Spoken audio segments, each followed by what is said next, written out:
Hi guys, welcome to Crazy Burger. In this video we're going to be looking at the Trimui Smart Pro handheld game console.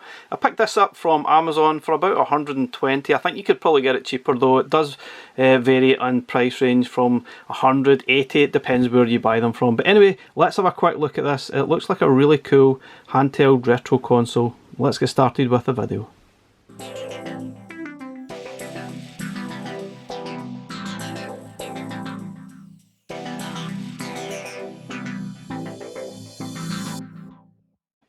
Okay guys, so we're going to look at the Trimui Smart Pro. There is also the Trimui Brick, which is the sort of vertical aspect ratio handheld. I really wasn't sure about that one. I kind of prefer playing games in the sort of horizontal style handhelds like this. And I've been interested in picking this one up for a little while. It is a 64 gig version that has sort of games already sort of pre-installed. This is the black version. As you can see from the picture, there is a few different options to choose from.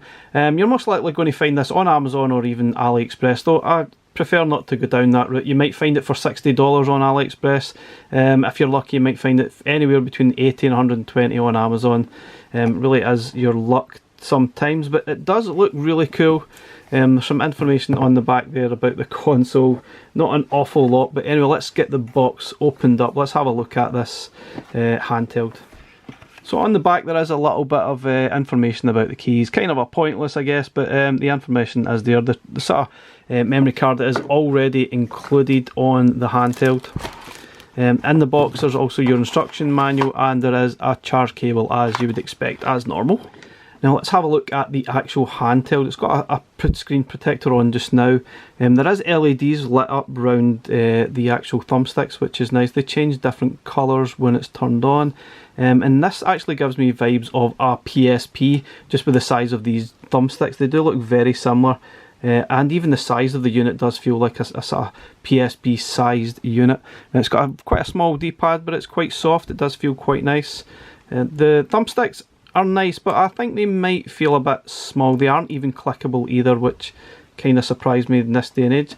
You see the A, B, X, Y buttons feel quite nice too. They're all quite soft. And you've got a sort of start and select button down here, and you've also got your menu button. So on the top here there's some button called host. Not entirely sure what that is. You've got your volume up and down button here, and also the power on and off. You've also got the L button, not even L1, just L button, and you've got your other shoulder buttons here. They actually feel okay, nothing special. Not really sure how much you're going to use these. Really depends which games you're going to be playing. You can play Dreamcast, N64 and PSP games on this, so that will be quite interesting to see what the performance is actually like. The only thing you've got here is a Trimui Smart Pro. Hope I've said that correctly, may not. You've got some small stereo speakers down the bottom as well. So on this end you've got something here. I don't know what the FN button is, the function button. There's also something else there, not sure what that is. You've got your DC, I guess that's the charge port. You've got a mic, I'm not sure what that is either. Maybe you blow into it, I'm not sure. You've got a headphone jack, and also you've got your memory card in here. It is a 64 gig memory card. If I just sort of pop out, you can see it's probably a really cheap and nasty memory card, 64 gig. It's already full of ROMs. So you should be just good to go and get started, which I know it's a bit dodgy, but it's quite handy just to get stuck in without having to go through lots of different setup options. Anyway, let's get this screen protector off and we'll power it up and we'll go through what this is actually like in practice. Oh, before we do that, on the back there is nothing. There's not even any vents, which I thought was interesting, so hopefully there's not an issue with overheating on this device. Usually you would find there'd be some sort of vent or ventilation on the back of the sort of handheld, so that is a little bit surprising. Fingers crossed it doesn't overheat. You're supposed to get about 4 to 6 hours battery life, and I'll leave the other specs on the screen, but they've certainly got a really nice sized handheld, and the screen quality does seem really nice. Anyway, let's get it fired up, let's play some games. Okay guys, so let's have a look at the Trimui in action. Now I've had it for a few days now, and I can say that the battery life is really good. It's probably about 4 to 6 hours, about standard for these sort of devices. You should get a decent battery life out of it. Now one of the things I probably should note is that sometimes it does heat up a little bit, and as you can probably see there's no vents to actually let some ventilation get to the device, so it does heat up a little bit depending on what game you're playing and how long you're playing, I guess. It's not a major concern, but it's definitely something of note. A bit similar to maybe one of the Retroid Pockets of a review. I don't think they had vents on them either. But anyway, you can see the LEDs light up round both thumbsticks. It's a nice touch, but it's, at the end of the day, probably a little bit pointless. But anyway, it is what it is. Now, to get started, we'll have a look at what we've got included with the device. Now, I'm going to give an out-of-box experience. I'm not going to be updating anything at all. I may do that in future videos. So if you're purchasing this, this is what you will get out the box. Nothing set up, nothing changed, nothing fancy. Let's just see it, how it is. How you would actually purchase it. Now that's just a lot of recent stuff that you've been playing. If you've tagged any favourites, it goes to here. So you move with the sort of shoulder buttons at the top, L and R, to go through the different choices that you have. Now there's this best, not really sure what the best actually stands for, but you've got some vertical arcade shooters which actually don't load. That's one of the first picks that I've got to have to say. The setup doesn't seem correct, so you press on one of the games, press A to actually get started, and it really doesn't load anything at all, just goes straight back to the screen. So something's not quite right there. I'm not sure. I guess you need to go into the back end to try and sort it, but I couldn't find out how to do that either. So that's definitely a little bit of a nitpick. This is something a bit weird, a bit of a multi-cart thing going on with NES. I think mostly NES. If you click on one of them, there's basically just a big list of games that are included for the NES. It's a bit like that, but they all vary a little bit depending on what one you choose there. But sometimes it's just a big list of NES games. Not sure what that's all about, but anyway, there's a big list of Pokemon games if you're into that. So not really for me, but anyway, if you like that type of thing, that's absolutely fine. But before we go through the rest of the game setup, there's different buttons you can choose. Menu, you can edit what you see on the screen, you can search for a game, for example, or you could refresh ROMs if you've added something to the memory card, which I'm sure you can do. You can maybe refresh and it should add to the actual library. But there's a nice setup down the bottom. It tells you what to do. I've not worked out what the heck this function button down the bottom is for. I think it's something to do with different settings, like changing the LEDs and stuff, but I kind of assume I need to update the firmware to take advantage of that in its fullest. But anyway, it's a bit of a pointless button for me at this point. But the rest of the stuff is absolutely fine. This is obviously your charging dock up here. I think this might be the charging down here, and one of them I think you can attach an external controller to. So you can also press the search button or the sort of select button down here to do a search as well if you're interested in doing that. You can see up the top is you've got your battery indication, which at the moment is 51%, and then you've got your sound. There are shortcuts as well where you can hold the select button and the shoulder buttons, and it adjust the sound and brightness and that type of thing. Now we'll go through the games very soon. There's lots of games installed already from various sort of different devices. From Dreamcast, you get Game Gear, usual stuff that you would expect from these devices. But sort of word of warning, some of the games don't load because it doesn't look like the sort of cores or emulators have been set up properly through the RetroArch option.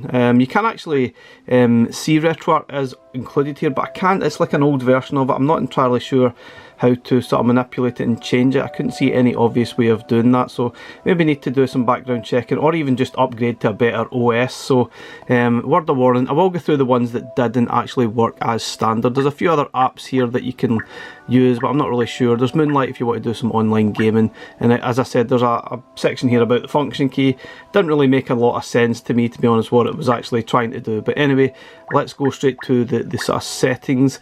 There's usual settings for display, volume. You can obviously the Wi-Fi. I'm not sure if you can update the Wi-Fi or update the firmware via Wi-Fi, or it's really just for the online play. You can do a hotspot as well. There's system. You can map the keys, different themes. Also Bluetooth as well, I guess. Not sure what the purpose of that is, but there's various different options within the settings. Change date and time. Basically, it's very straightforward stuff. So I think now we're just really going to have a look and look it through the actual games. So I will add some chapters in at this point as I go through the different games and consoles that are here. If you want to skip, that's absolutely fine. So we're going to start with arcade. Straight off the bat, there are plenty of games in here. Unfortunately though, the emulator is not set up for this at all. You can just skip through these quickly by using the shoulder buttons. However, if you choose whatever game you choose, it doesn't matter. If you press A to get started, it'll basically just go straight back again. So it's clearly that the emulator isn't working or set up correctly within this. So there's quite a few sort of setups like that. So moving to Atari 2600, this one is absolutely fine. So I'll choose a game to play through so that we can get an idea. Hopefully it should be fine. Now, emulation wise, I've been through quite a lot of it. The emulation seems pretty fine, even up to N64. So it's certainly capable device of playing Dreamcast to a point and N64 to a point. It's not a massively powerful device, but certainly seemed very, very capable. So to get started on the game, you really just press A. It's very straightforward. Now some of the sub buttons might vary depending on what game you're actually playing through. This is Galaxian.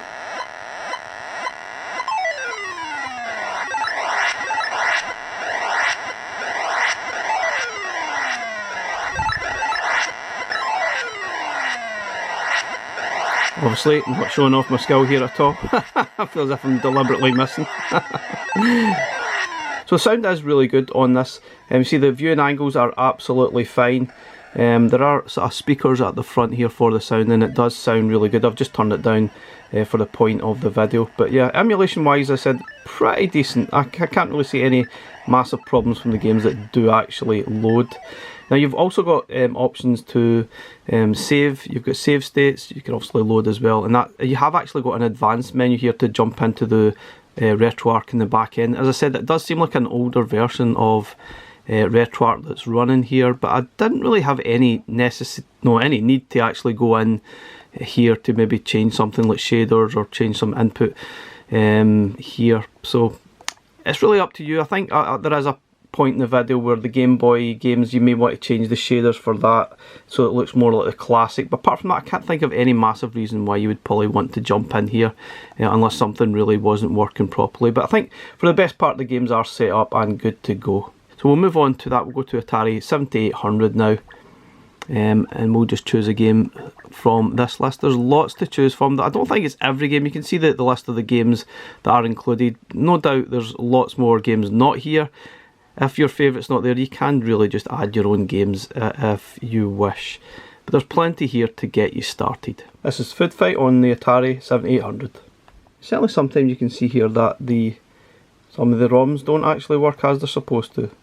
So you can actually just press the menu button and exit game. Not sure what's wrong with that, but yeah, occasionally you might come across the occasional bad ROM. So thankfully for Food Fight, there is a few different versions included here. So not sure what was going on with that. Clearly didn't want to load. Let's put the sound up a little bit.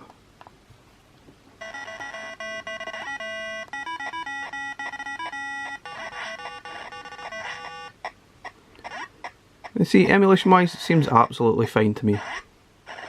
Now on to some of the arcade, the Capcom arcades, CPS 1 and 2 and 3.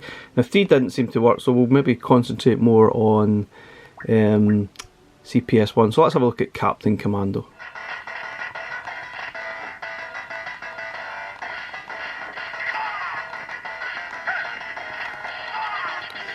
Certainly don't see anything wrong with the emulation. These games are playing really nicely.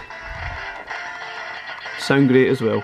I said that screen quality is fantastic. Your viewing angles are really, really good. It's very sharp.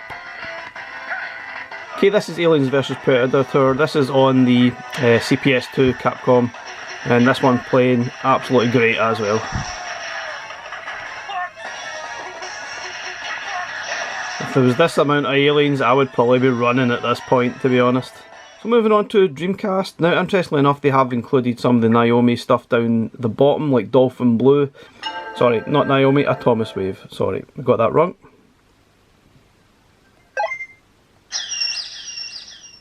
Yeah, I forgot to mention it doesn't actually work for some reason. Not sure what's going on down here. It basically just gives you a timer. It keeps on going and never actually loads the game. So there's a bit of a flaw there. Not sure why they've lumped these games in here. I think they do obviously use the same emulator. I might be wrong, but they don't actually load. So any of the Atomiswaves like Rumblefish will not actually work down here. So let's have a look at the actual Dreamcast games. We'll jump straight into Soul Calibur. Some of the game might be a little bit hit and miss. I think we'll jump into Sonic Adventure next, and it plays alright, but you could just tell it's just not quite there.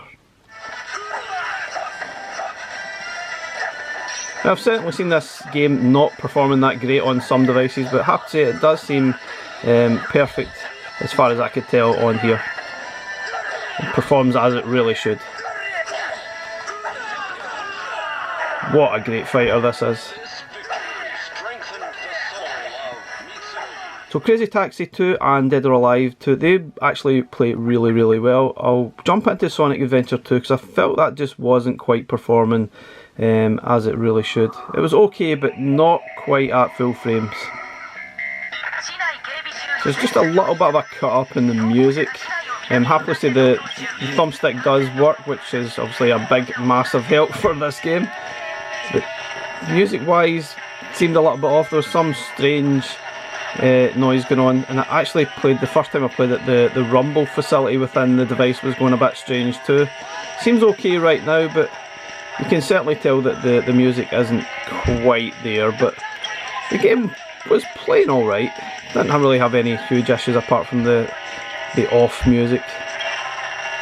Clearly probably running about like 70% or something of the frame rate.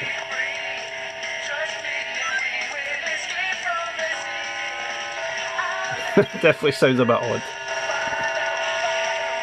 So not really sure what's going on with the arcade stuff. So there's Fireburn Neo on here, but none of the games, they're all listed into different folders, but none of the games actually load. So it's clearly not been set up properly. If you try and select one of the games, it really just goes straight back and does nothing. So that's a little bit disappointing. Definitely some work needed there. All the sort of NES games are absolutely fine. There are absolutely tons of them. They've even split them into different folders to help you. These all run absolutely fine. There's no point in going through these. Same with Game Gear. There's lots of different games on here. They all run fine. Game Boy games, Game Boy Advance. Let's have a quick look at Game Boy. As I said, there are different filters on here that you can change. I think it's defaulted all the Game Boy games to Game Boy Color. Which is a little bit weird, I guess. It's added the sort of colour to it, or it's a different sort of hue. But if you want to change that, you can jump into the back end of RetroArch and change it if you want. It's really just a different sort of background. There's different options as you expect in these emulators. So this just looks like the colour version. If you wanted to change that, you basically jump into the advanced menu and go to, I think, let's see, go back. And then we go to, I think it's video perhaps, and I think we need to go straight to the bottom, video filter, and then if you go through all of these are the different options that you've got available for your Game Boy stuff. So you might want to go through here and pick the one that you want as standard, or just leave it as it is. It really depends what you prefer. The Game Boy Advance games are absolutely brilliant, there's no doubt about it. This is obviously ideal screen size for playing these Game Boy Advance games. So we'll jump into a game here. They do look really nice. So this is Wario Land 4, I think it said. Yeah, Wario Land 4. Don't think I played this. I'm pretty sure some of these maybe never made it out of Japan. Not entirely sure, I could be completely wrong with that. But see, Game Boy games are set up, Game Boy Advance games look really nice on this device. So if you're a big fan of Game Boy Advance, this device will play them really well, and they look fantastic. See, it looks great. Again, I've no idea what I'm doing in this game. I never played it before. But yeah, lovely, large and colourful sprites. It looks pretty nice. So obviously a little bit of a tutorial to get us started. So we'll jump past Game Boy Color. There's no point, it really just plays the same as Game Boy games. They've got MAME and MAME Plus. Now, gladly, I think this works if I'm correct, but it does take a little bit of time to actually load, but the games do work. There's not really an awful lot of games in here, not sure what this is all about, but I'll just choose the first one so that the arcade game setup is actually working here for some reason. Certainly the setup needs a little bit of tweaking. I think they've been a little bit lazy and not even tested these units correctly before they got shipped out. So hopefully a firmware update will probably fix some of those. But I'm really just giving you the out-of-box experience and what to expect if you pick this up. Knights of Valor 2, I think that's it.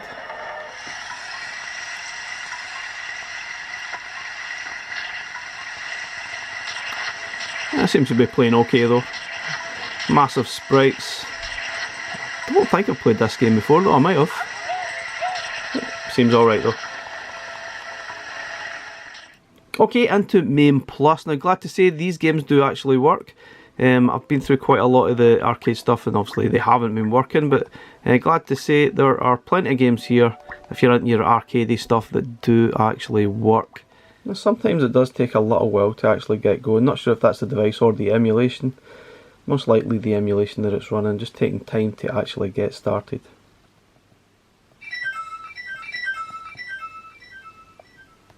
This is Bucky O'Hare.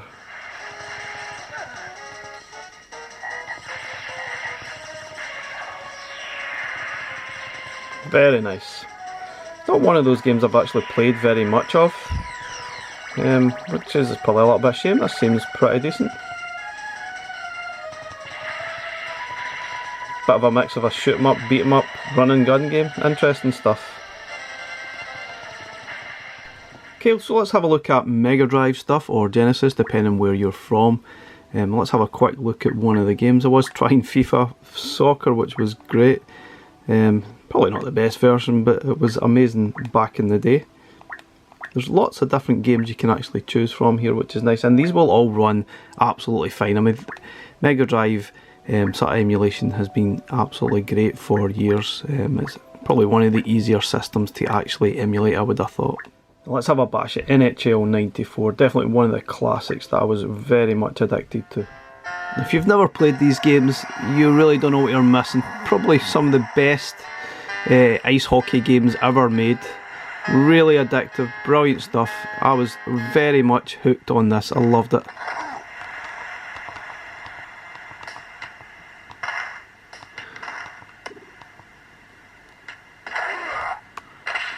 Oh, what a miss. I don't think they ever got better, to be honest, after this. Oh, what a goal. Not lost any of my talent there. So I'm going to jump past the Master System games. There are plenty in there if you're interested in that type of thing. There are tons of ROMs. Occasionally you'll get this loading that jumps up, and it never actually loads anything up, so you need to really press the sort of thumbstick or the D-pad up and down and it'll sort itself out. Not sure what's going on there, but a little bit of a bug, I think. What we'll do now is have a look at N64 stuff. This is probably where a lot of people are fascinated to see how good is this device, how well does it play N64. Let's have a look. There's a few games included, and I tried a few, and I have to say that it seemed alright, not too bad at all. Tried some Driving USA, absolutely fine. Doom 64. So yeah, there's a few games included, including your usual Super Mario stuff, and it seemed really decent, to be honest. I couldn't really see any issues at all. I guess we'll give Super Mario a bash just to see what it's like. Mario. Hello.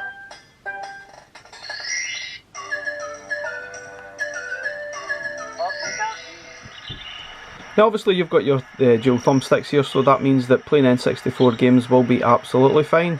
You get a lot of devices that don't have the thumbsticks, or maybe just has one, so it doesn't really work that well, but gladly we've got enough buttons here that mean Super Mario 64 is absolutely perfect to play, or any N64 game should be absolutely fine to play. And even obviously you've got your two shoulder buttons that you can use for all the different options as well, so absolutely perfect. And as you can see, the emulation seems alright. I'm not sure it's quite perfect, but it seems alright. I couldn't see any massive issues, to be honest. Occasional odd flickering, but apart from that, it seemed fine.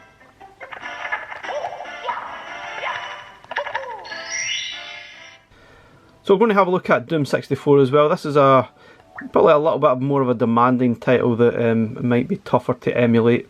Let's have a look at it. I do like how these light up, although I can't help thinking they are completely pointless. But it's a nice touch anyway, it gives a nice aesthetic to it. You probably can't see very well, I guess Doom is dark. I'm using the D-pad at the moment, and you can actually use the analog stick to move as well, which is interesting.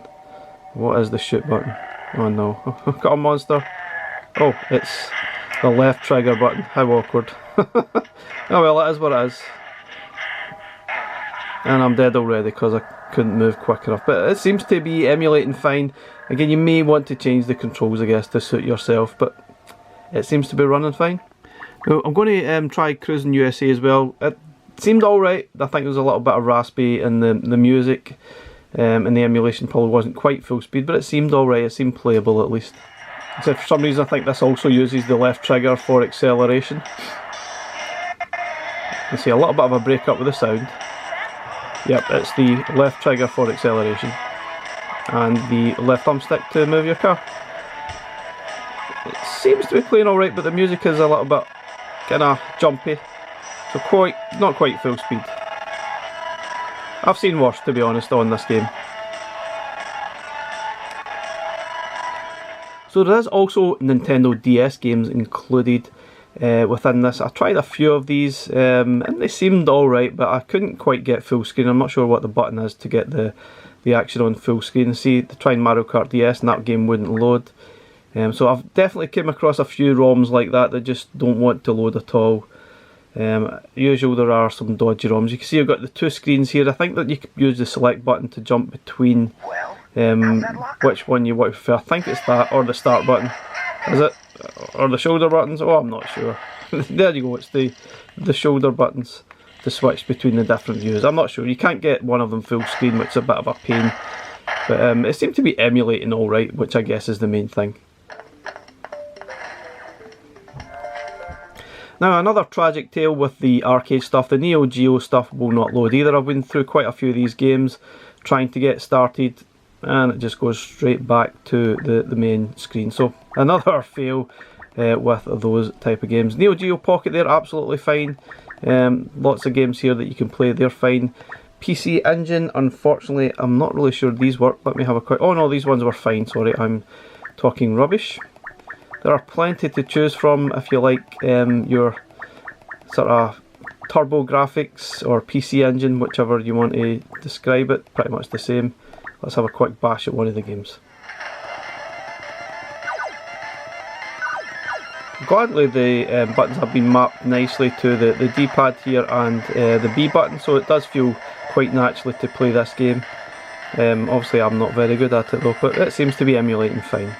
So PGM, I have absolutely no idea what that is. There's a couple of games in there and none of them load, so I'm never going to know what this is. I don't think I've ever seen this before, so I don't really know what it is. And sadly, PSP, which is one of those formats that a lot would have probably been perfect on this, given the fact it does look like a PSP or a PS Vita. None of the games actually load, so bit of a disappointment there. Not sure why, I've just been able to choose one of them. And it just goes straight back. So it's going to be something I'm going to have to look at in a future video, whether this is capable of playing these games. I'm not entirely sure. It might be a bit hit and miss, but it's one of those things. I guess I'm going to have to do the firmware update to play those games. That is just a bit crazy, to be honest, that they actually released it like this. So let's have a look at PlayStation now. I've been through quite a few of these and they all play absolutely fine. But let's jump into the old favourite Tekken 3, which is an excellent beat 'em up.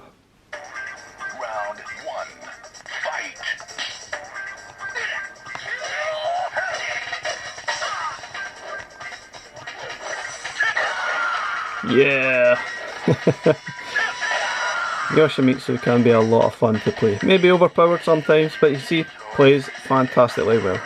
Okay, so there are tons of SNES games or Super Nintendo games in here, absolutely tons, thousands. I've been through a few of these and they all emulate fine as well. I'm not going to play too many of them. Probably more interested in the Sega Saturn games. Now this is the Wonder Swan. There are tons of stuff in here. I'm not really that familiar. All I can say is they play fine. Anyway, let's have a look at Sega Saturn. I was actually quite surprised to see this on here. And glad to say I've actually played the top 3 games here and they all seem absolutely fine. So let's jump into Nights into Dreams. But I think emulation wise, it's actually surprisingly pretty good. I think maybe it shows